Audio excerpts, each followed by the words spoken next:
मैहर के महाभारत में परिणाम का जो दौर है वो लगातार आगे बढ़ रहा है। 12 राउंड की काउंटिंग पूरी हो चुकी है और बीजेपी प्रत्याशी नारायण त्रिपाठी 13,476 मतों से आगे चल रहे हैं। अब केवल 9 राउंड्स बाकी है काउंटिंग के। इन सब के बीच बीजेपी के जो कार्यकर्ता हैं वो जश्न मना रहे हैं। कांग्रेस में मायूसी है। बीजेपी के नारायण त्रिपाठी 13,476 वोटों से आगे चल रहे हैं। 12वें राउंड की काउंटिंग इस वक्त चल रही है।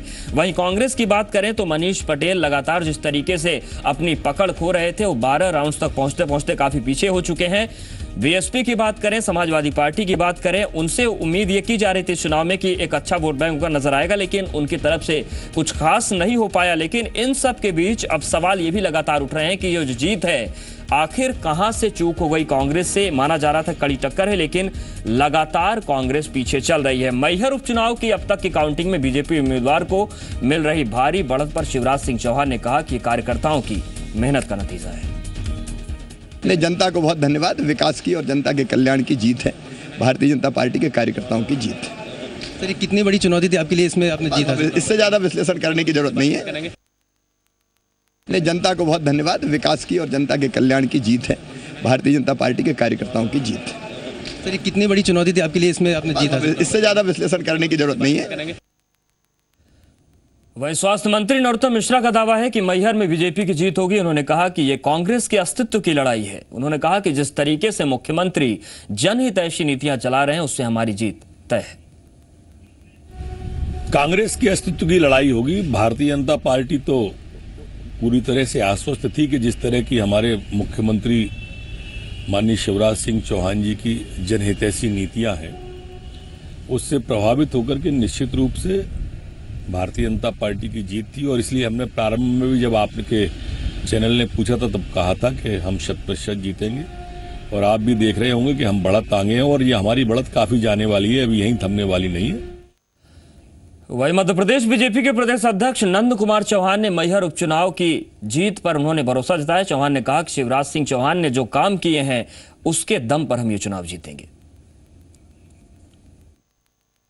मैहर की सीट भारतीय जनता पार्टी जीतेंगी, ये मैं सुनिश्चित रूप से कह रहा हूं।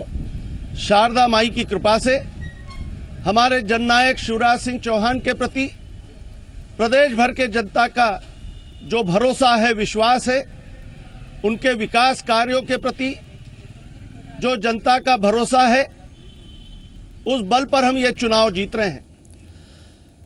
तो बीजेपी प्रत्याशी की जो जीत का रास्ता है वो लगभग अब पक्का हो चुका है। इस वक्त अगर हम ताजा रुझान की बात करें तो 14वें राउंड की काउंटिंग भी खत्म हो चुकी है। 15वें राउंड में बीजेपी के नारायण त्रिपाठी 16,017 वोट से आगे चल रहे हैं। जो अब तक आंकड़ा 13,476 का था, अब वो बढ़कर 16,017 वोट पहुंच चुका है। इस वक्त का ताजा रुझान आपको बता दें कि 14वें राउंड की काउंटिंग खत्म हो चुकी है, 15वें राउंड की काउंटिंग शुरू हो चुकी है। कुल 21 राउंड होने हैं। इसमें से अब तक की बात करें तो बीजेपी के नारायण त्रिपाठी 16,017 वोट से आगे पहुंच चुके हैं। तो इस वक्त एक ताजा अपडेट्स आपको बता दें, मैहर विधानसभा उपचुनाव में जिस तरीके से काउंटिंग का दौर चल रहा है, 14वें राउंड की काउंटिंग खत्म हो चुकी है, 15वें राउंड की काउंटिंग शुरू हो चुकी है। बीजेपी के नारायण त्रिपाठी जिस तरीके से हर राउंड में बढ़त बना रहे थे, अब ये बढ़त का जो सिलसिला है अभी भी बरकरार है और अब नारायण त्रिपाठी 16,017 वोट से आगे बढ़ चुके हैं। और कांग्रेस लगातार जिस तरीके से, हालांकि थोड़ी उम्मीदें बंधी थी शुरुआत में, लेकिन अब इन आंकड़ों के बढ़ने से उनकी उम्मीद भी टूट रही है। जैसा कि शरद श्रीवास्तव भी बता रहे थे कि वहां पर बीजेपी का जश्न शुरू हो चुका है मतगणना स्थल पर, हालांकि उन्हें दूर रखा गया है, लेकिन कांग्रेस के जो तमाम नेता हैं उनमें मायूसी की एक लहर दिखाई पड़ रही है। और चलिए एक बार फिर से रुक करते हैं अपने मेहमानों का। शैलेंद्र प्रधान जी हमारे साथ बने हुए, नेता बीजेपी, राजेश सिरोठिया वरिष्ठ पत्रकार, और जेपी धनोपिया प्रवक्ता कांग्रेस। धनोपिया साहब, जिस तरीके से लगातार नारायण त्रिपाठी बढ़त बना रहे हैं, 15वें राउंड की काउंटिंग शुरू हो चुकी है, लेकिन इन सब के बीच राजेश सिरोठिया जी ने जिस फैक्टर की बात की उससे हम आपसे उसके बारे में जानना चाहेंगे। अजय सिंह और दिग्विजय सिंह का उन्होंने नाम लिया कि अंदरूनी जो गुटबाजी थी वो ले डूबी कांग्रेस को मैहर में। इस पर क्या इस बात का विश्लेषण आप लोग नहीं कर पाए थे कि यह नुकसान हो सकता है? नहीं, अब देखिए, राजेश सिरोठिया जी वरिष्ठ पत्रकार हैं, उनका अपना आकलन है और आकलन सही है गलत है मैं ऐसे प्रतिक्रिया व्यक्त नहीं करूंगा। मैं इतना ही कहूंगा कि इस बार ऐसी स्थिति नहीं है जैसा कहा जा रहा है। आदरणीय अजय सिंह जी मध्य प्रदेश के वरिष्ठतम नेता हैं, नेता प्रतिपक्ष रह चुके हैं, 6 बार के विधायक हैं, कैबिनेट मिनिस्टर रह चुके हैं। इसलिए इस तरह की बात कहना कि कोई गुटबाजी रही है, ऐसा गलत है। कांग्रेस पार्टी के प्रदेश अध्यक्ष आदरणीय अरुण यादव वहां पर रहे हैं, हमारे सारे सिंधिया जी वहां पर आए, कमलनाथ जी वहां पर आए, दिग्विजय सिंह जी गए, सारे नेताओं ने काम किया है। इसलिए मैं इतना कहना चाहता हूं कि इस तरह की बातों में नहीं है। बात सिर्फ यह है कि जो बदलू हैं दल बदल श्री नारायण त्रिपाठी जी, उनको वहां पर जीत नहीं मिली है। जैसा कहा जा रहा है जीत गए, 3 बार जीत गए, ये तो मुख्यमंत्री जी के घोषणाएं, झूठे वादे, लुभावनी बातें, जनता की अपेक्षाएं, उन सब का परिणाम है। क्या 12 साल में विकास नहीं हुआ वहां पर? 12 साल में एक विकास का काम नहीं गिना पाए। सिर्फ हम ऐसा करेंगे, हम ऐसा करेंगे, हम ऐसा करेंगे, यह है वहां की स्थिति। इसलिए मैं इतना कहना चाहता हूं, जो जीता हुआ सिकंदर अभी निर्णय लाना बाकी है, लेकिन नारायण त्रिपाठी की जीत नहीं है, बीजेपी की जीत नहीं है, शिवराज सिंह चौहान की जीत नहीं है। मुख्यमंत्री शिवराज सिंह चौहान की जीत हो सकती है, व्यक्तिगत जीत किसी की नहीं है। मुख्यमंत्री जी ने प्रशासन का दुरुपयोग किया है, मुख्यमंत्री जी ने घोषणाएं की हैं, मुख्यमंत्री जी ने। ठीक है धनोपिया साहब, इस बार हो सकता है कि घोषणाओं का प्रभाव जनता पर पड़ा हो, लेकिन अगर हम जब वो कांग्रेस की सीट से चुनाव जीते, जब वो समाजवादी पार्टी की सीट से चुनाव जीते, वो किसकी जीत थी? मैं वही तो आपसे निवेदन करना चाहता हूं कि वो पार्टी की जीत होती थी, ये व्यक्ति की जीत नहीं है। यहां पर दल बदला गया है और दल बदल के रूप में इनको वहां प्रचार किया गया, लेकिन बाद में इन्होंने जातिवाद का जहर फैलाकर लोगों को एक करने का प्रयास किया। उन्होंने कहा ब्राह्मण वोट बंटना नहीं चाहिए, ये वोट बंटना नहीं चाहिए। ये सारी बातें करने वाले लोग, भारतीय जनता पार्टी के लोग एन केन प्रकरण कुर्सी हटाना चाहते हैं, सत्ता हटाना चाहते हैं, और ये गंदी राजनीति शुरू की है। अभी आप देख रहे थे नरोत्तम मिश्रा जी जिस दम से बात कर रहे हैं, मुझे ऐसा लग रहा है कि शायद वो रावण के वंशज के रूप में बैठे हुए बात कर रहे हैं। इतना घमंड, इतना दम। अरे इससे पहले झाबुआ में कहां गया था आपका दम? बाहुरीबंद में कहां गया था आपका दम? इससे पहले 8 नगर पालिका 5 हम जीते, तब ठीक है, जो आपके सवाल है इसका जवाब शैलेंद्र प्रधान जी से ले लेते हैं। शैलेंद्र प्रधान जी, ये जीत का उत्साह है या जिस तरीके से धनोपिया साहब कह रहे हैं कि एक दंभ की भाषा नजर आ रही है बीजेपी में, और ये जो जीत है, बार बार जो सवाल उठा रहे हैं धनोपिया जी की ये तमाम घोषणाओं की दम पर हुआ है, इसकी भी प्रतिक्रिया हम आपसे जानना चाहेंगे। देखिए, माननीय धनोपिया जी तो खींच गए हैं। रिजल्ट जो आ गया है उससे उनको लग रहा है कि जो इन लोग झंडे गाड़ रहे थे कि कांग्रेस के फिर से दिन पलट गए, अब इस हार के बाद उनको लगता है कि फिर उनके ही दिन फिर से गलत में चले गए। अब भारतीय जनता पार्टी 12 साल से जनता के बीच में है, काम कर रही है, विकास कर रही है, तो निश्चित ही हमारी योजनाओं की जीत होगी, हमारी नीतियों की जीत होगी, हमारे माननीय मुख्यमंत्री जी के कार्य पद्धति की जीत होगी। अब इनको ये लग रहा है कि थोथी घोषणाएं कर रहे हैं। अरे ऐसा नहीं होता। जनता 12 साल से जो देख रही है, जो उनकी एक छवि है, जो एक सहज और सरल व्यक्ति की उनकी छवि है, उसका लाभ भारतीय जनता पार्टी को मिल रहा है। कांग्रेस में बड़े बड़े नेता हैं, इससे कोई इनकार नहीं है, और वो इतने बड़े हैं कि उन्होंने अपने कद से भी बड़ा उनका वो दायरा बना लिया और जनता से पर ऊंचे हो गए, जनता से वो दूर हो गए। और निश्चित ही नारायण त्रिपाठी जी की भी जीत में मानूंगा, क्योंकि उस क्षेत्र के वो जमीनी कार्यकर्ता हैं और उसके पहले उन्होंने चुनाव निरंतर लड़ते रहे। तो भारतीय जनता पार्टी के कार्य की जीते, कार्यकर्ताओं की जीते, नीतियों की जीते, माननीय मुख्यमंत्री जी की जीत है, और कांग्रेस की हार है। इससे हमको माननीय धनोपिया जी को स्वीकार करने में कोई आपत्ति नहीं होनी चाहिए कि प्रत्यक्ष को प्रमाण की जरूरत नहीं होती, उनको ये स्वीकार कर लेना चाहिए कि कांग्रेस के दिन अब लद गए। ठीक है, लेकिन 2008 में आपके प्रत्याशी मोतीलाल तिवारी जी जीते थे मैहर विधानसभा सीट से, उसका तो विश्लेषण आपने किया होगा। क्या वहां पर उस दौर में काम नहीं हो पाया था, क्योंकि कांग्रेस बार बार आरोप लगा रही है कि बीजेपी का जो काम था, जो दावे थे, वो जमीन पर उतर नहीं पाए, तो उसका विश्लेषण तो आपने किया होगा ना, कहां चूक रह गई थी उसमें? नहीं, देखिए, हर 2 उम्मीदवार से पार्टी को फर्क पड़ता है। तिवारी जी के मुकाबले में त्रिपाठी जी की ज़्यादा पकड़ थी और निश्चित उसका लाभ मिलेगा। फिर मनीष पटेल जी जो बीएसपी के उम्मीदवार रहे हैं, और जब उन्होंने वोट बीएसपी से लिए थे, आज हमने देख लिया कि उनको बीएसपी के वोटों ने साथ नहीं दिया और इसके कारण निश्चित ही वो जो ये सोच रही थी कांग्रेस कि बीएसपी के जो पूरे वोट है वो उसको मिल जाएंगे, वो नहीं मिले। और त्रिपाठी जी के जो वोट कांग्रेस में थे वो कांग्रेस से वो अपने साथ ले गए, और इसके कारण भारतीय जनता पार्टी को भी लाभ हुआ और कांग्रेस को नुकसान हुआ। ठीक है, मतलब वोट शिफ्ट हुए किस तरीके से उसका फायदा बीजेपी को मिल गया। राजेश सिरोठिया जी हमारे साथ लगातार बने हैं। सर, जिस तरीके से शैलेंद्र जी बता रहे हैं कि जो वोट शिफ्ट हुए उसका फायदा बीजेपी को मिल गया, आप किस तरीके से पूरी परिस्थिति को देखते हैं? क्योंकि अगर हम बीजेपी की बात करें, कांग्रेस की बात करें, दोनों ही पार्टियों के जो प्रत्याशी थे वो आयातित थे। बिल्कुल आपने सही बात कही अवधेश, मैं यही बात तो कह रहा हूँ। वहाँ पर ये चुनाव कांग्रेस भाजपा का चुनाव हुआ ही नहीं है। ये चुनाव बुनियादी रूप से नारायण त्रिपाठी बनाम अजय सिंह का चुनाव हुआ। जो लोकसभा का चुनाव हुआ था उस समय नारायण त्रिपाठी ने कांग्रेस का विधायक रहते हुए भाजपा में शामिल होने की घोषणा की थी। तो अजय सिंह को ये लगता है कि नारायण त्रिपाठी के कारण वो हार गए, जबकि वहाँ की आंतरिक स्थितियाँ ये हैं कि सतना के, चूँकि अजय सिंह आते हैं सीधी जिले से, और सतना में वो अपना दखल बढ़ाना चाहते हैं, और सतना के जो कांग्रेसी हैं वो उनको यहाँ पर स्थापित होने नहीं देना चाहते।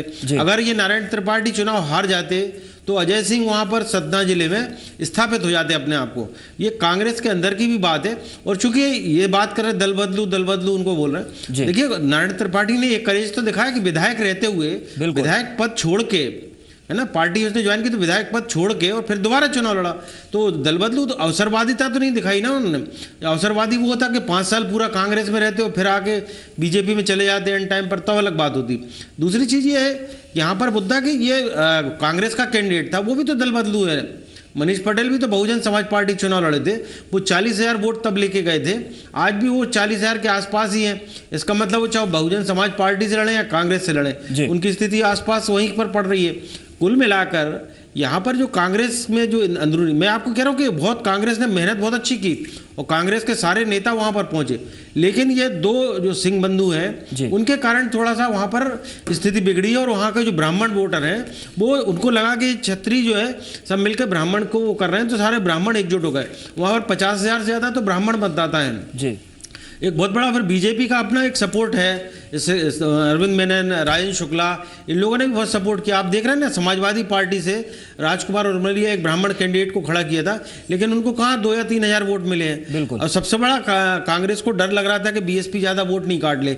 बीएसपी के वोट नहीं काटने के बावजूद कांग्रेस हार रही है, ये बड़ा चिंताजनक पहलू है। और वहाँ पर ये मतदाताओं के बीच में एक बात हो चुकी है कि किसी भी व्यक्ति के खिलाफ बहुत व्यक्तिगत तौर पर जाकर अगर आप लड़ाई लड़ेंगे, जैसा कि यहाँ पर स्ट्रेटेजिकल भूल हुई कांग्रेस से कि नारायण त्रिपाठी को फोकस करके पूरा चुनाव ने लड़ा, तो वो टारगेट बनाया तो पब्लिक ने बिल्कुल। हालांकि अभी भी कांग्रेस इस बात को मानने को तैयार नहीं हुई है। उनका बार बार यही कहना है कि जो घोषणाएं हुई मुख्यमंत्री के खिलाफ ये पूरा सीधा चुनाव हो गया, मुख्यमंत्री के चेहरे पर हो गया, इसका नुकसान शायद हो रहा है।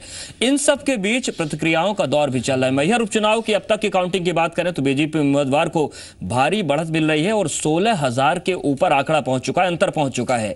शिवराज सिंह चौहान ने कहा है कि यह कार्यकर्ताओं की मेहनत का नतीजा है। जनता को बहुत धन्यवाद, विकास की और जनता के कल्याण की जीत है, भारतीय जनता पार्टी के कार्यकर्ताओं की जीत है। सर, ये कितनी बड़ी चुनौती थी आपके लिए, इसमें आपने जीता? इससे ज्यादा विश्लेषण करने की जरूरत नहीं है।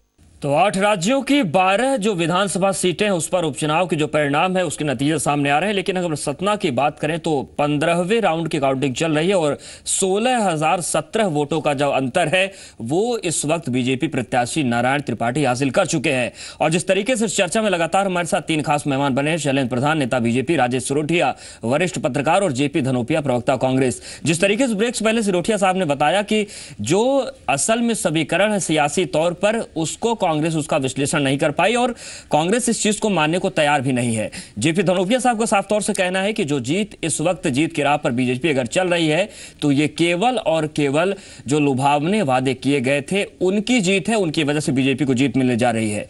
धनोपिया साहब, अगर हम इस तर्क को मान भी लें, कुछ इसी तरीके की परिस्थिति रतलाम झाबुआ उपचुनाव में भी देखने को मिली थी। काउंटिंग के दौरान तक जो आपके प्रत्याशी रहे कांतिलाल भूरिया जी, उनका आरोप था कि भोपाल से बार बार प्रशासन को चुनाव को अपने पक्ष में करने के लिए वो फोन आ रहे हैं, लेकिन जब जीत गए तो आपकी जीत, अगर हार की स्थिति बने तो वो फिर गड़बड़ झाली की जीत। ये परिस्थिति क्यों बनती है? इस तरीके के बयान क्यों आते हैं? नहीं अवधेश जी, ऐसा नहीं है। झाबुआ के अंदर साफ तौर पर जो पैटलाबाद में बम विस्फोट का कांड हुआ था और उसमें जो भारतीय जनता पार्टी के नेताओं की भूमिका थी, जनता उस बात को मान के चल रही थी। झाबुआ में जो सौतेला व्यवहार होता था, वह विकास से कोई काम नहीं हुआ, उसकी बात थी। 8 की 8 विधानसभाएं कांग्रेस पार्टी जीती है, रतलाम को छोड़कर। आपको आश्चर्य इस बात का होगा। इसलिए ऐसा नहीं है, अभी इससे पहले भी चुनाव में हुआ है, लेकिन मैहर की परिस्थितियां थोड़ी बदल गई। मैहर में मुख्यमंत्री शिवराज सिंह चौहान का सर्वस्व दांव पर होने के कारण उन्होंने एनकेन प्रकरण भूमिका निभाने का प्रयास किया। 3 दिन लगातार मैहर में पड़े रहे, 60 आम सभाएं संबोधित की और प्रशासन को तंत्र किया। हमने कई शिकायतें की, वहां धन का वितरण हुआ, वहां पे दुरुपयोग हुआ। उसके बाद परिणाम सामने है। निश्चित रूप से चुनाव का मतदान तो हुआ है और मतदान का हम सम्मान करते हैं। लेकिन धनोपिया साहब, अगर वो अपने पार्टी के प्रत्याशी के लिए लगातार 3 दिन एक क्षेत्र में डटे हुए सभाएं करें तो उसमें गलती क्या है?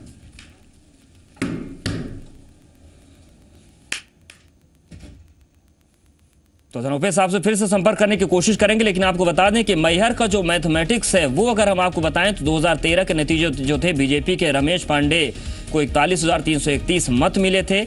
नारायण त्रिपाठी 6,975 वोटों से 2013 का विधानसभा चुनाव जीते थे कांग्रेस की सीट पर। लेकिन इस बार की अगर बात करें तो 16,017 मतों का अंतर बन चुका है। बीजेपी के प्रत्याशी हैं और कांग्रेस की तरफ से मनीष पटेल मैदान में है, जो कि इस वक्त अच्छी खासी एक अंतर से पीछे हो चुके हैं। 21 राउंड्स की मतगणना है, 14 राउंड पूरे हो चुके हैं, 15वां राउंड इस वक्त चल रहा है और बीजेपी का जश्न इस बीच शुरू हो गया है। अगर इन सब के बीच सियासी दलों की दलीलों की बात करें तो बीजेपी का साफ तौर से कहना है कि ये विकास की जीत है। जिस तरीके से मुख्यमंत्री शिवराज सिंह चौहान विकास की बात कर रहे हैं, विकास प्रदेश में हो रहा है, 12 साल का जो शासन रहा उस पर जनता भरोसा करती है। लेकिन कांग्रेस का फिर से वही आरोप है कि ये दरअसल जो लुभावने वादे किए उसके झांसे में जनता आई है। लेकिन सवाल यही था धनोपिया साहब से कि अगर कांग्रेस के प्रत्याशी जीतते हैं तो वो उनकी अपनी व्यक्तिगत जीत होती, पार्टी की जीत होती है, लेकिन हार की परिस्थिति बनते ही आखिर इस तरीके के आरोप क्यों लगाए जाते हैं, ये हम उनसे सवाल का जवाब लेंगे। उनसे संपर्क टूट गया है, संपर्क हम